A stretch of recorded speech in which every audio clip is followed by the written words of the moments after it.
Radio, what do you want to talk about? Aren't we continuing our programming talk? Yeah, we are.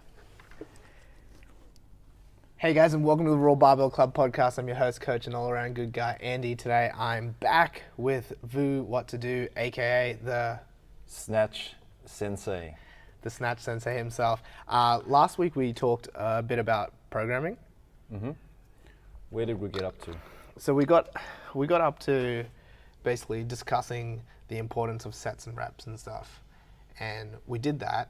And what I want to talk more about is like the practical application of like what you would do as a coach, because we kind of just walked people through a way that we program, or a way that you would program, and that takes into account a lot of nuance, in the sense that like you're there to watch the athlete, and depending on how often you have contact hours or contact time with your athlete, you're going to be able to do different things with them compared to someone who might only see their athlete like once or twice a week, or even once a week, or even less than that. Maybe they're a distance athlete. And we can get away with doing certain things like just programming like a 5x5, because we can tell the athlete what weight we want them to hit. Mm-hmm. Whereas if they're an online athlete, definitely like things like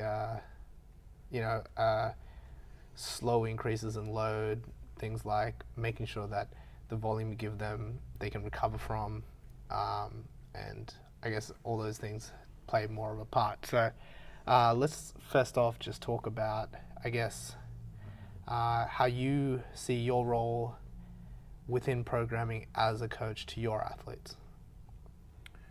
I think you have to be able to, well, a lot of it comes down to, if we're honest, trial and error, and just accumulating experience of doing that.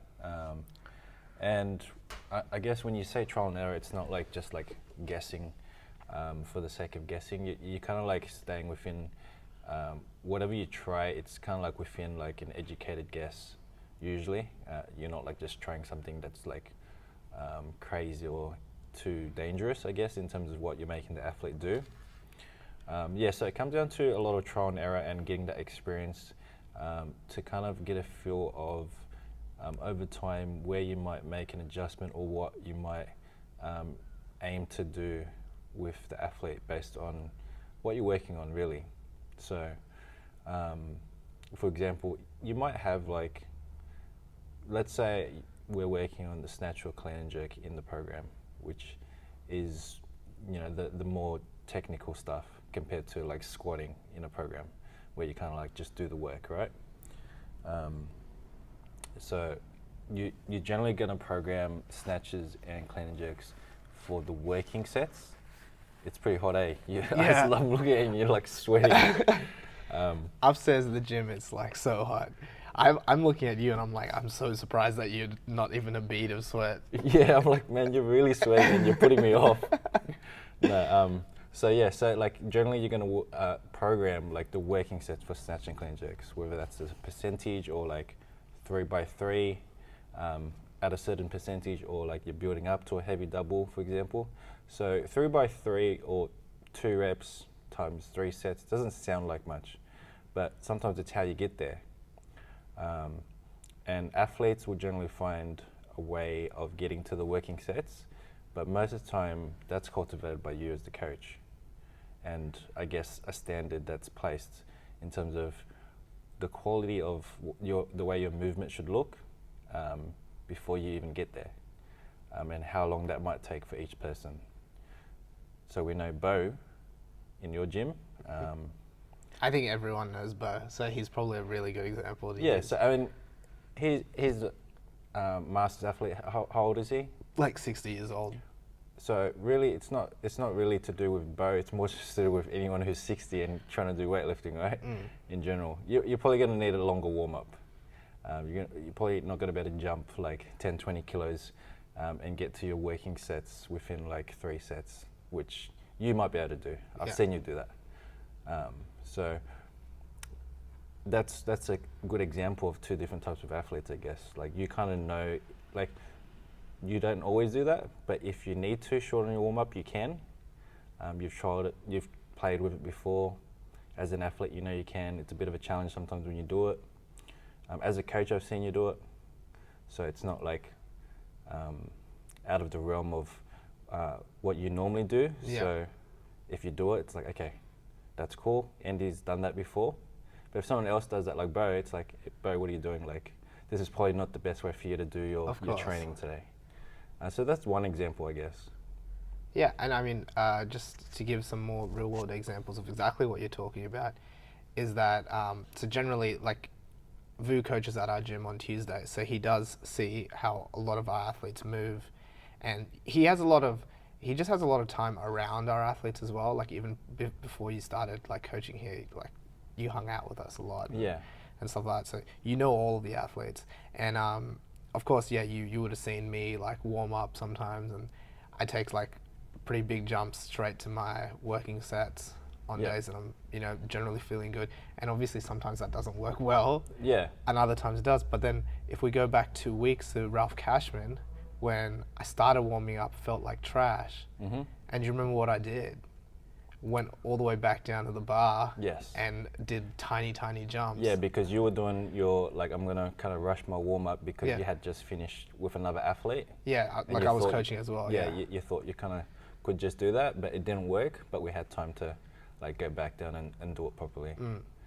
I guess properly being the term that you put in asterisks there. And it's all about just making sure that movement is up to the standard that you as a coach set and you as an athlete, or at least you as being an athlete with integrity, set for yourself too. Yeah.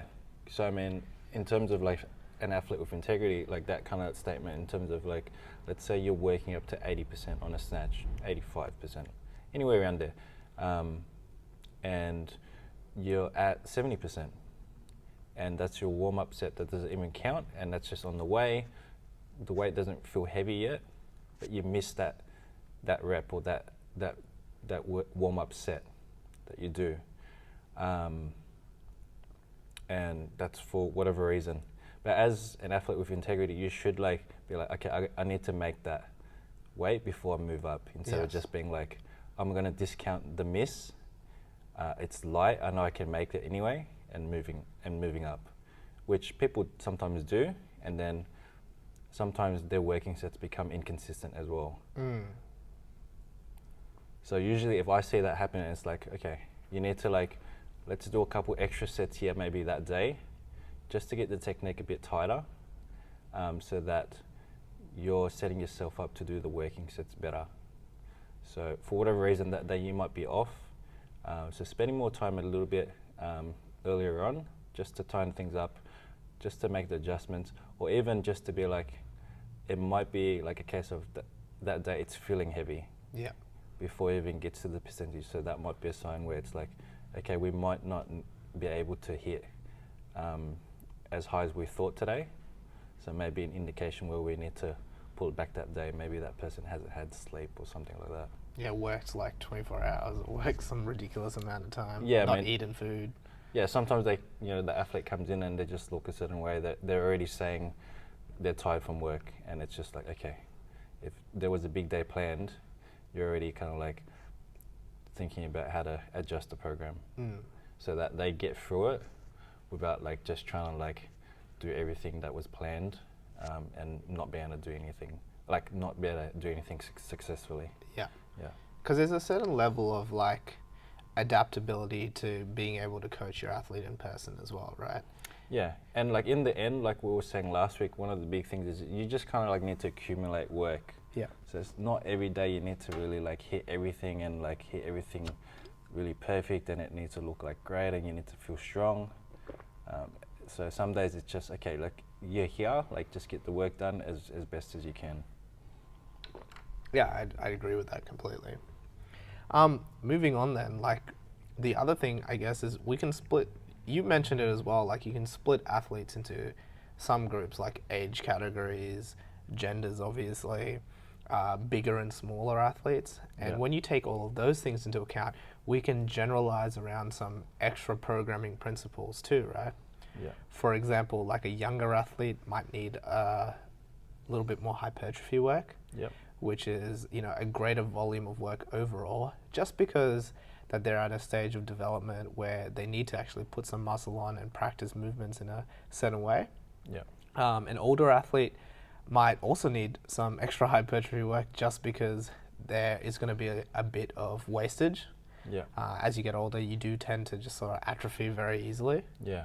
And then the other thing is you also have to be mindful of things like volume and intensity. So like between male and females, we know that generally, especially smaller female athletes will be able to hit higher percentages of their 1RM for multiple reps. Yes. Whereas like a bigger male athlete may not even get even close. Just one rep at a time. One rep at a time, yeah. Like for example, like we can use someone like, what's Nathan's best back squat?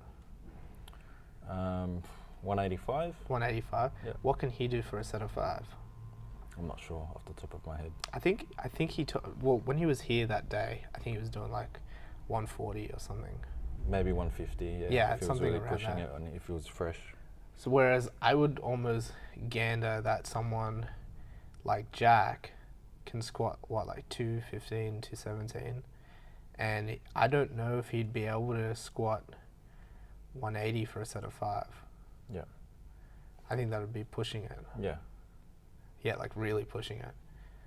So yeah, like.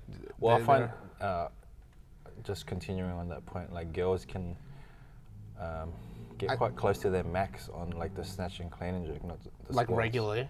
Yeah. Yeah. But then it's the max that is the issue. Like when they face the 100 or 101% or putting that extra kilo on, that's when it's still like a struggle to push that PR. Yes. But they're hitting like 95% often. Whereas for a guy, if you see them hit 95% in training often, you're like, okay, they're about to PR in comp. Yeah. Well, that's how I am. I think that's how a lot of males are as well. Yeah. And we're making sweeping generalizations, guys. So like, you're going to have athletes that are, you know, like don't fit into these regular paradigms that we're discussing. Yeah. And like we both have athletes that would be like that as well. Like, for example, Nikki, she's very strong. Yeah. So I wonder if she'd be more suited to like that lower volume where she might not be able to hit as high percentages regularly. Yeah, I think that In the strength lifts. I know her snatch, clean and jerk she might be able to, but. Yeah, I think yeah, she's definitely better at hitting the heavier weights for less reps. Yeah. Yeah, but I think also there's a lot of technical stuff with her as well that I'm trying to work on. Yeah. Which tends to, like, the strength is kind of there to do more There's reps no, like, as well. limiting factor of Yeah. that. Yeah. She has what we call a surplus of strength for the technical lifts. Yeah. So the bar can go up, but Yeah. it's just How sometimes- it happens. Yeah, how it happens. Yeah. Yeah. Yeah, cool. So that's something to take into account then, obviously, because you have these differences between people. And as a coach, you can recognize these patterns and sort of program around that. Yeah. Really simple things to do is obviously just adjust the volume for the athlete. You know, if you know that they're not going to hit those percentages, because as they're warming up, they look like they're struggling at like 70% for whatever you've programmed, you tell them, you know, like, hey, like, we're actually not going to go all the way up to this weight. Yeah. If they're like super type A, they might not like that. They might be like, oh, no, I'm going to hit that no matter what, even if it kills me. Yeah. And that's when you have to sort of be like, hey, look, this percentage is a guideline for me, not a guideline for you. Like, we're going to... Yeah, and most of the time you probably don't even need to do that. It's just, we're just discussing it, I guess. Yeah. A lot of times you can get away with the majority of the group just following the program and getting through it. Is it all good? Yeah, everything's working. I just always have to double check. Yeah. One interesting factor, I guess, in programming, and I guess this is where programming is like a sublet of coaching for me. That's where it's like having that coach is beneficial, is that sometimes you have to program things not necessarily because the athlete needs it, in terms of like let's say, strength. Yeah. But you need to program it for their emotional kind of like, what's the right term? Yeah, for the like the understanding, well-being. like there's certain exercises that athlete feels good having always in there Yes. to do. So like Nathan, for example, is one of my athletes, Yeah. and like I don't really feel like I need to program him in that much squats compared to what we need to do with his snatch and clean and jerk right now. Like he can do more based off what he's squatting, and like I know that because I don't squat nearly as much as him, Yeah. and like I can do the same numbers if not more. Yes. But knowing that he feels better having a couple squat days in there, just to get him feeling like the strength of, like that's his strength. Yeah. That's important to know, I guess, with athletes. And that's not so much just that's not like giving in to the athlete, because you still need to program stuff that they don't want to do to get them better. Yeah. So it's just a kind of like that balance where you're working with them to keep them happy in certain areas as well, so Well, that they're bought in. Adherence is like super important for anything we do as a coach or a health professional. Yeah. And anything that you can do to keep adherence high, even if it's like only adhering to like the 90%. So like if you have an athlete, for example, someone like Nathan, and he does 85% of the program, yeah, like you're going to be a little bit shitty. Yeah. But like at least it's not 50%. Yeah. Right? Exactly. Yeah. So like, or at least he doesn't throw it out completely and just do whatever he wants. Yeah. You've got a problem when your athlete starts missing days altogether. Yes. Because at least if they're showing up, but they're shortcutting one or two exercises, it's like they're showing up still. Well, I actually had this exact conversation with Jane last night. Yeah. So she was in here and she's like, look, I feel like I need to be doing more pulls. And I was like, okay, like, why do you feel that way? She's like, when I'm snatching, like, that seems to be a struggle. Like, I feel like overhead, I'm really good. Should I swap out the overhead squats and snatch balances that we have been programming for this last cycle for that? Yeah. And I was like, like, that's a really good question. Yeah. Pulls aren't that heavy, especially the weights that we're going to do for them. How about we just add them in rather than subtracting something else from the program? Yeah. Mainly because I know that your overhead strength is ridiculous. Like, this is a 75 kilo girl that can snatch balance 90 kilos. Yeah. Like, it's ridiculous. Like, Yeah. there's no way she even needs to be doing that. Yeah. But the cognitive, emotional, and like psychological benefit that she gets from doing that, you can tell that it affects the rest of her training. Yes. And we discussed this at length. We're like, you know, like, I feel like every time I program this stuff, your training just starts going up. And she's like, oh yeah, that's true. Like, I do better when I have those overhead things. Yeah. You know, to one better than that, like, I'm pretty sure she's done a jerk recovery at like 120 or 130. Really? And like, she has no chance of like actually jerking it. But she's just like really good locked out in that deep split. Yeah. So I guess that's another like piece where the athlete is now like also giving you a bit of communication and feedback. But I think to be careful in terms of the discussion here, that context happens because Jane is quite experienced. Yes. And we have a deep, long relationship. Yes, as you guys well. have a long athlete-coach relationship. So if that was not someone... not even athlete-coach relationship. Even just like, I've trained with Jane since like 2013 or 14. Yeah, so that's where I think that is perfectly like beneficial. Yeah. And especially the way you've just outlaid it. But if you've got an athlete who's like 2 weeks in, new with you, and they're actually new to weightlifting, then it's just like, you're not gonna like dictate like, or like bring anything to the table right now. We need to, Of course. like, you just need to follow this and stick with it, and kind of go from there, and then develop that kind of like experience and relationship together, I guess. Yes. Yeah, for sure. And that doesn't mean that you don't bring stuff up with your coach. Yeah. It just means that that conversation might go a little bit differently. Yeah. Like, your coach is always going to listen. Yeah. Yeah. Like, if I have a newbie come in and be like, hey, like, how come we're doing this? Yeah. And like we said this in the last podcast, if you, as a coach, if you don't have an actual answer to that kind of question, It just sprayed me. if you don't have an answer to why an athlete is doing a certain thing, then like you've got to reassess what you're doing in that circumstance. Yeah. But most of the time, the coach is going to have a decent answer, Yeah. and that's where you go from. One thing I was thinking about on the way here, which kind of goes back a little bit to the squat discussion and getting stronger. Yeah. I don't know if we touched on it, but it's definitely something that I consider, and that's the order.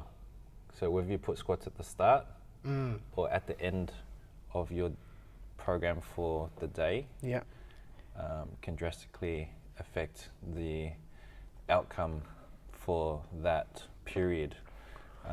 So if, based off what we were talking about last week, you are programming squats for athletes to get stronger, my opinion would be to put it at the start, whereby you can apply the most intensity. Yeah. Probably do more weight for the working sets than you would at the end of a session after you've done like snatches and clean and jerks. And therefore that's the focus, and you get the gains over that period of programming. I think you still can do it the other way as well, because you're kind of like having to squat and try and push like maybe like a percentage after your legs are fatigued, and you can get gains that way too. But based off what I've been trying, having the squats at the start as an ordering kind of sequence is better for squat gains. And I actually quite like it for just Olympic weightlifting in general, because you're having to then do the technical stuff, the snatches and clean and jerks, under more fatigued legs, which creates adaptation there for you to reap when you peak for comp and your legs are fresh. And in terms of like programming changes as well, like you can start off like your first 4-week cycle or something doing that, and slowly shift those squats back until like when you get to peaking, your squats are at the end. Yes. And you're feeling super fresh. Yeah, yep. And then I'd add like 2 more things, because I actually really like squatting first as well. Like you probably see me on Tuesdays when we have squats. Like you squat just changed the order of your own program. Yeah, which is like, you'd think that's weird, but there's a reason I do it, is because sometimes like... Because we're weak squatters. I'm weak squatters, and I'm actually trying to physically change the technique of my squats. Yeah, so you have, like if you're And doing that, you need to do that Yeah. focused. Yeah, and first. Whereas like clean and jerks, like if my squat is straight up and down, like they're gonna be pretty straight up and down. One other thing is like with newbies as well, or like people that are less flexible, squatting first sometimes limbers them up for the snatch and clean and jerk. Yes, I find that too. It's like a great primer. Yeah. Especially in winter. Like most people don't spend enough time warming up in winter on their snatch clean and jerks. Like they should be doing extra, just based off how they're moving. So having the squats there is a warm-up in itself, I find, especially in winter. It gets you warm, your legs more mobile, and into better positions. Yeah, so you can kind of just go into the snatches. Just try it, and like you'll see straight away, like you land in your first snatch or first clean and jerk, and it does feel better. It might be harder to get up out of, but the bottom position generally feels better. Yeah. What else? Well, I did want to talk a bit about like when you're writing a program, how much foresight you put in, like how long in advance that you would program for, and how often that changes throughout the program. Or like how many changes do you make to a program as you go?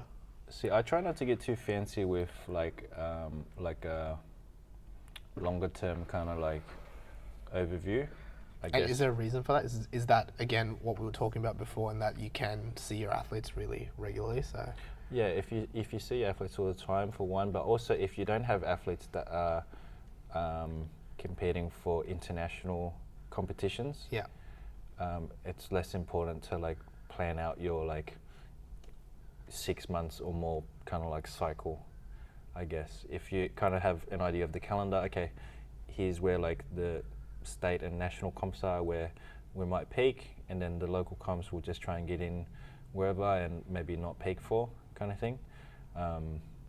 That's where I kind of like am more of like a short-term programmer at the moment, and just going based off like learning from each cycle and maybe each comp that happens, what few pieces of focuses we might want to move on to, essentially. Usually at the start of the year, I think I like to get them into more of a small prep phase where it's like, okay, let's do like the higher reps, let's do some hypertrophy, let's do a bit more like strength-based stuff. And when you talk about hypertrophy, are you just talking about like greater amount of reps of like those big compound exercises, or do you add in like a lot of accessory work for that hypertrophy as well? Greater amount of reps for like squats, less of a focus on the lifting. Yep.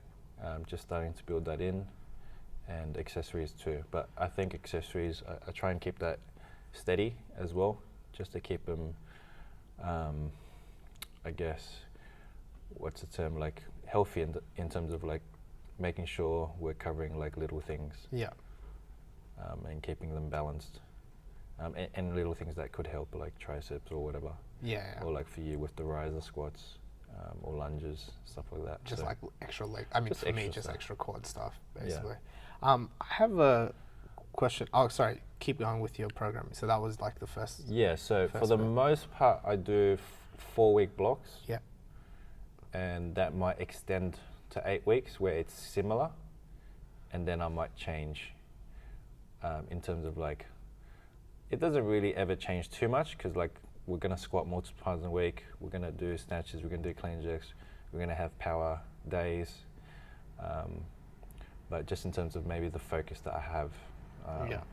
so maybe it might be more like, you're focusing on squat, so that might affect the way the program looks with the squats, or it might be more, okay, we're gonna really work on like snatch tech, maybe block work, maybe jerks and overheads. So just depends on the focus, but usually 4-week blocks where I do like 3 progressive weeks up in volume, and usually intensity as well, and then 1 kind of like lower volume week to deload, and then I just repeat that.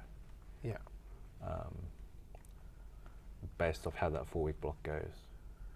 And what are your like I guess KPIs for that block? Like, are there certain things that you're looking for to write for your next program? Like, are you just looking at the raw numbers? Are you looking at how easy they hit the numbers, or like what do you generally? Yeah. So based on the block, I'll have certain exercises that I've put in specifically based on the focus, and what I'm looking for is for them to get better at that. Either within that exercise, so say I'm doing a 4-week block where block snatches are one specific thing I've put in there, Yeah. to help work on that portion of the lift. So if that goes up in the program, but also if their normal snatch work from the floor looks better in that portion of the lift. Yeah. So that tells me it's kind of working, and if it is, I might ride it a little bit longer. Yeah. If it kind of isn't seeing the benefit that I originally thought, then I might switch it up. Of course. Yeah. And when you choose about when you decide on progressing exercises, are there certain things that you're like trying to do or look for? Like, for example, like you could write like a high hang snatch for the first few weeks, then progress down to like a hang snatch, then progress down to like a low hang snatch, then finally progress down to a snatch, right? Yeah. Like, are those the sort of progressions that you're sort of looking for throughout like a 12-week program, or do you just throw in these exercises just ad nauseum depending on what the athlete is doing and not doing? No, usually I'll have a progression based off like what you said. It's either working the movement and increasing the range of motion, for example, or starting at a certain point with reps and percentage, and then working down the reps and increasing the intensity, Yeah. for example. So usually getting them to feel the movement and the focus or intent, with more reps and lighter weight, and then progressing that towards heavier weight and less reps, so that they can see the transfer over to their main lift, and getting the strength out of it as well. Because of my background and how I got into weightlifting, sometimes I struggle with increasing the amount of Olympic lifts that I do within a program. And I think that's to the detriment of some of our lifters that aren't as efficient as others. For example, like, I'm quite an efficient lifter. Yep. So like just doing like strength work seems to push my numbers up, even though I might not snatch. You just need to have a minimum of how much you snatch and clean and jerk each week to have your movement exactly kind of like steady. Yeah. Whereas like a lot of the other athletes actually find a lot more benefit in snatching and clean and jerking more often. And one thing that I noticed is that, like, obviously Kush has gone to Canada, and with her, Kush is training at a place called Dynasty Weightlifting. So guys, you can check that out if you're in Vancouver, Canada. And one thing that they're doing with her is just increase the amount of like snatches and clean and jerks that she's doing. Yep. Among some other stuff, obviously they're doing some like technique work and whatever. But like, she's gone from snatching and clean and jerking maybe once or twice a week to doing it every day of a program. Yeah. And you can see that her results are obviously very good. Like, she's done 61, 78 at 49 now. Yep. Which is like, Yeah, well, that was, I don't know if you remember, but you asked me once what's based off like just the small view of me being here on occasion coaching, what's one thing I would change about the program overall. Yeah. Which is always hard because I'm not here every day, but I told you that I think they could do more lifting volume, which is basically exactly what you're saying. And that was based off... It's like that thing where, you know, like your coach like tells you something every single day, and then like you meet a coach on the street and like, hey, why don't you just like pull high? And you're like, oh, bro, like, why didn't you tell me to pull high? Yeah, exactly, yeah. So, I think... I just had to come to it on my own. Yeah. Yeah, I think when you're a little bit more experienced and your technique is okay, you can get away with like not doing so much. Yeah. But I think for the majority of lifters still trying to get better at lifting and competing, they need to lift more rather than like, I guess, squats being a focus. Like, it should still be there, but I guess the challenge here is that you have such a wide range of skill level as well, so, and experience. So I think, and then golds as well. the right? people that are competing, I think, should lift more. Yeah. I think everyone else that isn't competing, they're at a spot where they don't actually need to lift more because that's just not the goal anyway. Yeah. It's more like a general strength and health continuum for them. Yeah, I think I'm going to start maybe next program or even like next week or something, just adding a separate divergent program to ours. So like they follow the basic template, but like one will have just like that extra bit of like snatch, clean and jerk in there. Yeah, and I think it'll be a good change for your competitive lifters to really sink into that. Because yeah, like everything that our lifters have done, they've done on like potentially 2 days of snatching, 1 day of clean and jerking, and 1 day of jerking. Like, that's all they do. And I mean, you've tried squatting every day, so why not try lifting more? Yeah, well, more days? Like the only reason I never did that in the past was because I was terrified of like hurting them. Like, I try to keep them as healthy as possible and improve their strength over like a gamut of variation of movement. And I always worry that if I snatch, clean and jerk every day, that's, yes, it's specific for the sport, but it might be to like the detriment of their health overall. Yeah. That's what I was worried about. And I don't know if that's unfounded or... I think that becomes a factor if your positions aren't the best. Myself, I've found I can do the volume just because mobility isn't too much of an issue. So I guess it becomes harder if you're someone who struggles to get into positions well all the time easily.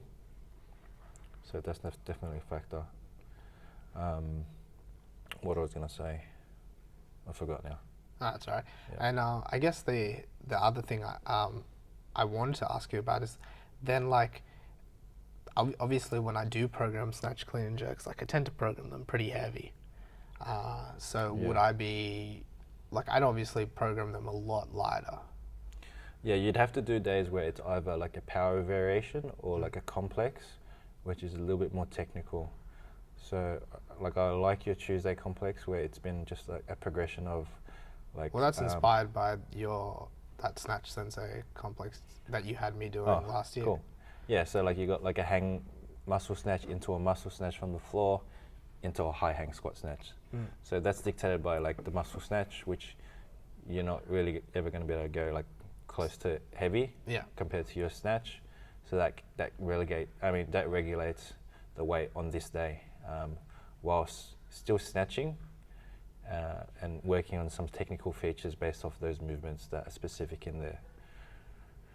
So you have to get tricky with those. So like one cycle I went through, which helped me, was like just doing like high hang doubles, triples, and working towards a one over the course of weeks. So that, like, I eventually did get heavy on that, but I wasn't lifting it from the floor. So that's a way to vary when you have to lift every day. Yes. You have to start getting into the complexes or the broken down versions of or you movements. have to just work on lighter or percentage, percentages. Yeah. But see, like, I'm someone who really hates percentages. And I still don't understand how you're not sweating at all. I'm sweating underneath. Oh, okay. Because, like, I feel like I'm drenched in sweat. No, I'm sweating. I'm sweating underneath. You look like you've been in a pool. Yeah, man. What don't you like about, like, you're talking about lifting percentages? Yeah, I just feel like I've done so many percentage-based programs with the athletes. Yeah. And something that I see constantly is just athletes either come in percentages way too easy for them on a given day, or athletes come in and it's just like way too hard for them. And I'm not saying that like I could vary the percentages for these particular athletes, tailor them to the individual, but even then there's so many external factors that force that change like lack of sleep, working too much, not eating, stress, all those things. And I feel like that makes such a difference, especially when they're trying to hit like these high rep percentages or high set percentages. I like percentages for athletes that are more experienced. I do too. Have good technique and are more likely to always pretty much be able to hit at a minimum 90%. Which is why it's important for experienced athletes to know what their minimum weight is, right? Like the minimum weight they can hit on any day for a certain lift. Yeah, like just knowing, like, even if you haven't been training or sleeping, you can you could still come in and hit a certain weight. That's where percentages could work. Yeah. Percentages work, I think, if we're doing like technique work also, like just specifying that you can't go that heavy. Yes. For the purpose of working on technique at first, and then maybe progressing that upwards in weight. Because, as you know, if you're always just spending time at 70% working on technique, that's not necessarily going to transfer to your 1RM unless you progress that upwards. Yes. And like apply that technique change to closer to the loads that you need to change your movement with.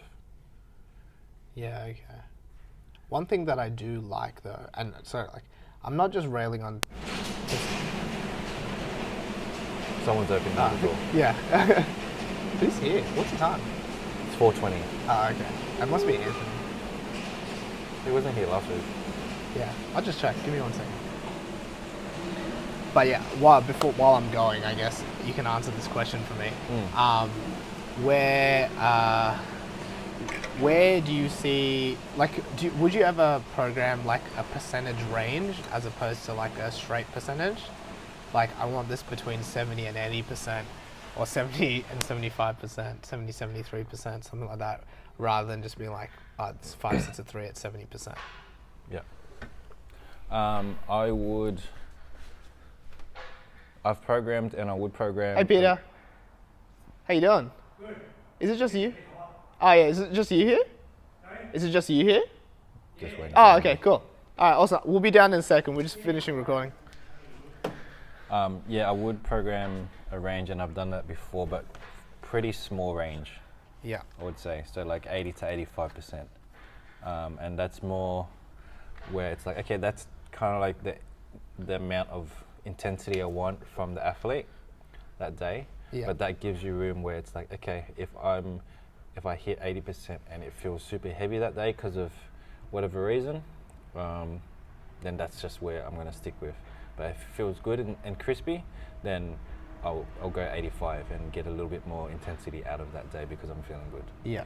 So having that range, usually not too great, because it could go a little bit off based off the judgment of the athlete. I do also like to program like daily maxes.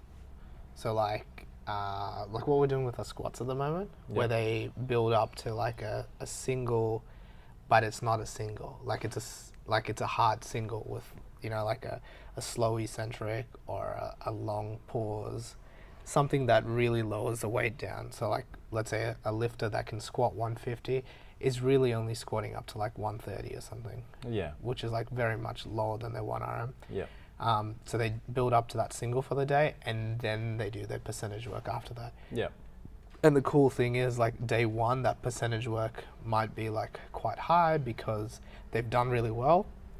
And week two, that might be like really high again, like might have even got higher, and the percentage is obviously raised.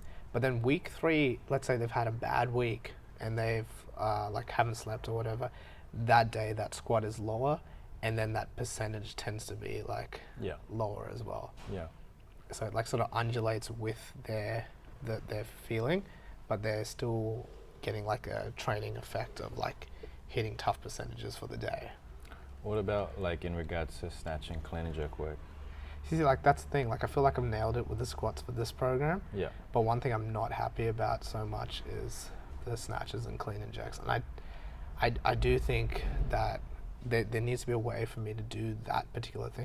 And like, guys, this is not what I came here to discuss today. This is kind of us just going off topic and yeah, discussing our own programming. So yeah, yeah, sorry. But yeah, like, I feel like I can do better with that in terms of like what we're doing right now. Yeah. Like we've got those EMOMs, which are cool because that regulates weight as well, because they can't recover enough to actually hit anything. yeah, and you're super kind of heavy. like, once you miss, you're out, not Yeah. like going crazy. For and, sure. And trying to max out. Yeah. And then they're also regulated because they're off the blocks and not off the floor. Yeah, But then and then we've got the complexes, which I like, but I'm Yeah. looking for something a little bit more to get a bit more volume in.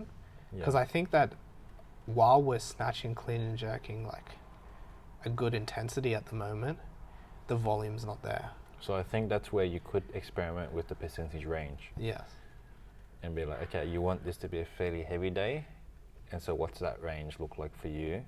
And then so therefore you have that ability for the athlete to be like, if they can't quite hit the top end, they're working on the bottom end for that day.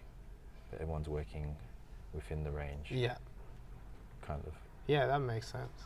And then choose the reps and sets depending on like the week, or like how you want the gradual increase of intensity or volume to go. Yeah, and I think in It's terms much of nicer with the Yeah. door open.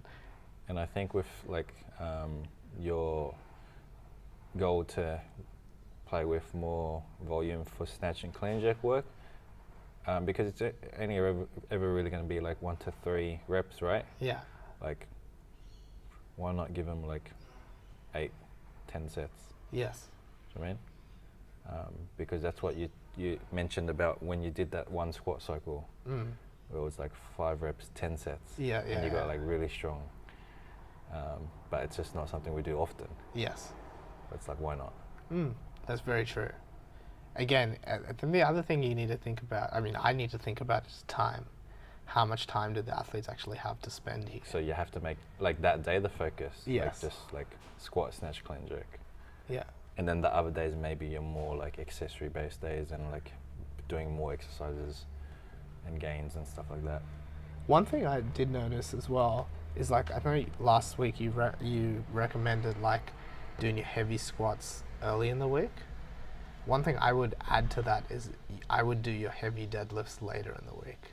Yeah. So that it doesn't break you for the rest of the week. Yeah, well I actually thought about that, like squats in general are going to be heavy.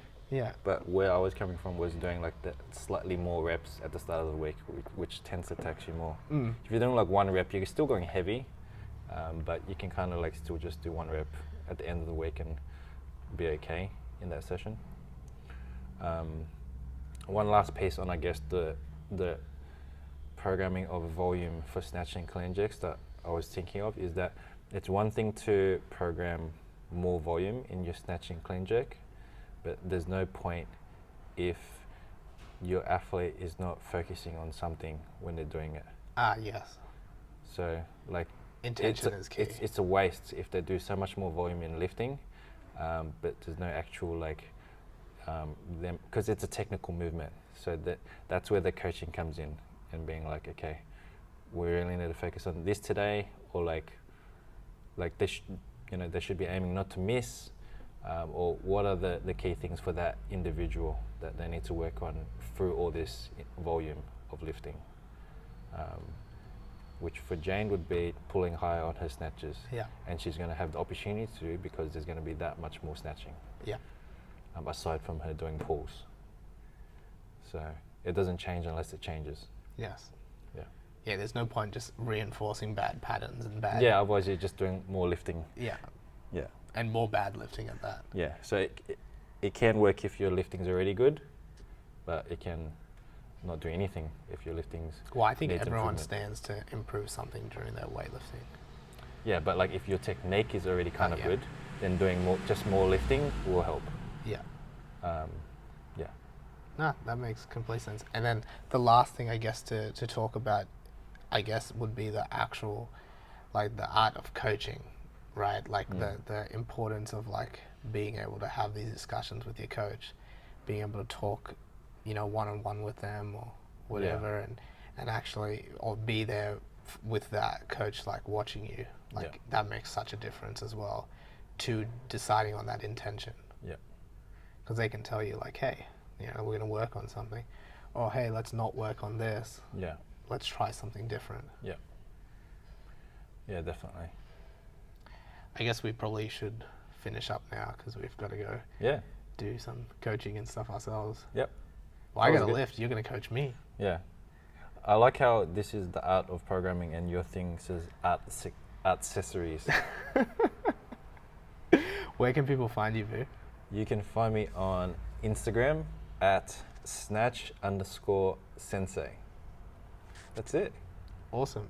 And like you're offering some stuff at the moment as well, right? Like you do some coaching, you do some online programming. Like you can talk about that if you want. Yeah, so I'm based around Canley Heights, Canley Bell area. So if you ever want to or have been thinking about getting into weightlifting and didn't know there was weightlifting available around that area, I want to get more people lifting. If you haven't lifted, if you don't have a club or coach and you want to lift, then come lift with me. Yeah, awesome. And hit me up. And guys, you can find RAW Barbell Club at RAW Barbell Club on all of our social medias. So that's Instagram, Facebook, YouTube. Make sure to check out our YouTube channel. We're putting out really cool content all the time. Eventually, I'll make a video with Vu. I know he's really keen. Yeah.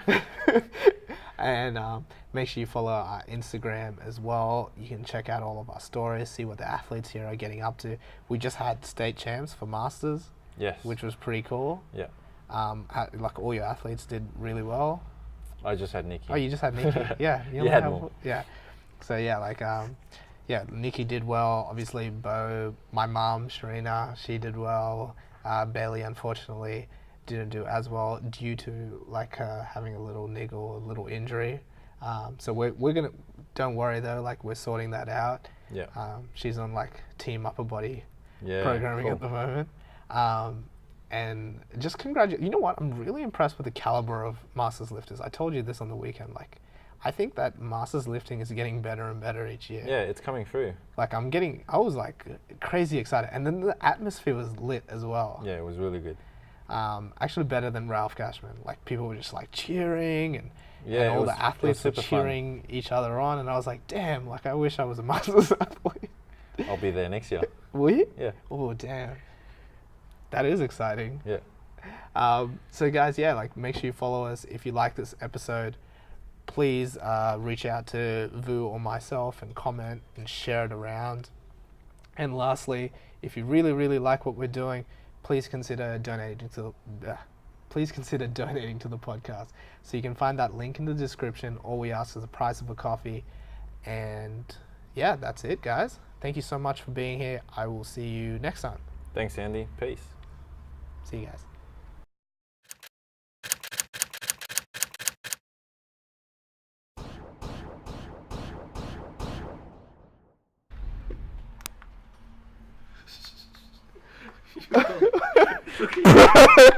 I'm like, oh yeah, so you are sweating. I was like, I sat down and I was just staring your face at the start, and I was like, what the hell? The guy's not even like. I was doing